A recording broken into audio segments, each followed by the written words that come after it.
In this video, we're going to cover stationery and all types of paper needs that you might want when you're planning your wedding. So the first thing that most couples do is they send a save the date out. And most people ask me, how far in advance do I really need to send a save the date out? Really, it depends on when you get engaged and how long you're going to be engaged. There's really no right or wrong answer. I wouldn't do it too close to the wedding or too close to the invitations. If you're within a 3 or 4 month window, that's probably a little bit too close. But a couple things to note: if you do send your save the date cards out rather early, be sure that if you have out of town guests, that you have hotel room blocks set up so that your guests can go on and get information. And be sure that you have a group code that you either put on your save the date, or if you have a website, you can put all the information on your website and then just put your website on the save the date card, which will leave it to be much, much cleaner. So a lot of my couples want to put a picture or something really cute or a magnet or something like that to send out for save the date. It can be less formal. It's not really what sets the tone for your wedding, as that's really what the invitation does. The invitation really sets the tone. So you can be a little bit more fun and informal with your save the date. Be sure that you do pay attention to the size of it and the weight of it before you purchase stamps or get custom stamps. Make sure that you take it to the post office and have all the save the dates weighed before so. And if you don't have your guest list online or backed up somewhere, be sure to do that before you send these save the date cards out. That way you can use the same address list for your invitations. And if you have anything returned for your save the dates, be sure to note the new address of your guest so that when you do send the invitation, it does get to them in ample time.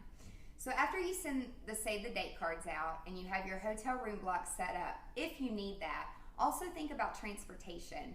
You might want to go ahead and put that on your website. Not that you have to have it in place yet, but when you start looking for your invitations and you're asking for RSVPs, if the guests are going to come to your dinner, especially if you're having a seated dinner, you really need to get those RSVPs in at least 30 days in advance. There's a lot that happens in 30 days. Your guest count affects everything that we covered in the design video, such as your hard goods, how many linens you need, how many floral arrangements you need, how many tables are pin spotted with the lighting design, and it affects so many different things. So some brides will say, I thought it was 2 weeks before, which we can make it work, but honestly, you're gonna wanna give yourself at least 30 days. Sometimes I even recommend 45 if it's a destination wedding. And usually if it is a destination wedding, people know if they're coming or if they're not coming, usually. So be thinking of that. And for your wedding invitation, there's all different types of paper and all different weight of paper. And some brides do order samples online, and it is a way to save money, but be careful in who you're dealing with and make sure that they're reputable. I've had clients have really good luck online, and I've had clients that have had really bad luck online. For instance, there was a man who made these beautiful handmade invitations for a great price. My bride paid for them up front, and weeks and weeks and weeks went by and they never came. There was no correspondence, no phone number. It was just email that he had. Come to find out, finally, they didn't come, and I told her, we're going to have to go to plan B if we're going to get your invitations out.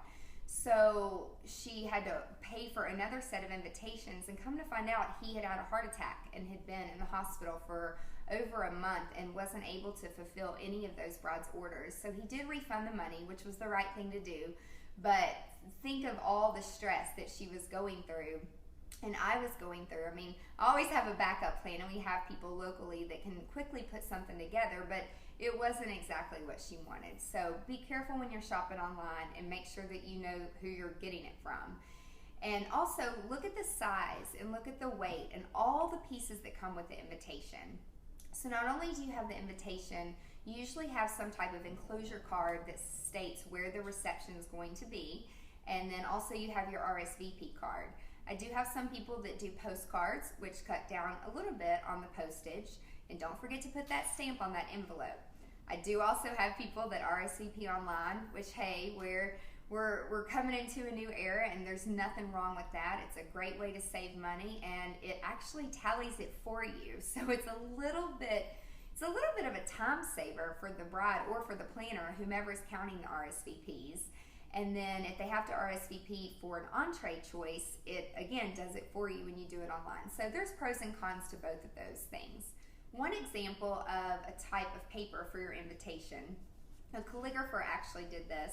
This is handmade paper from Italy, and she wrote it out freehand, and the bride was able to pick the font. This particular calligrapher writes in multiple different fonts, and you can pick the color. Some calligraphers will sell the design to you, so you have their permission to run them, and then some actually handwrite every single one, which is really personalized. It sets the tone for your wedding.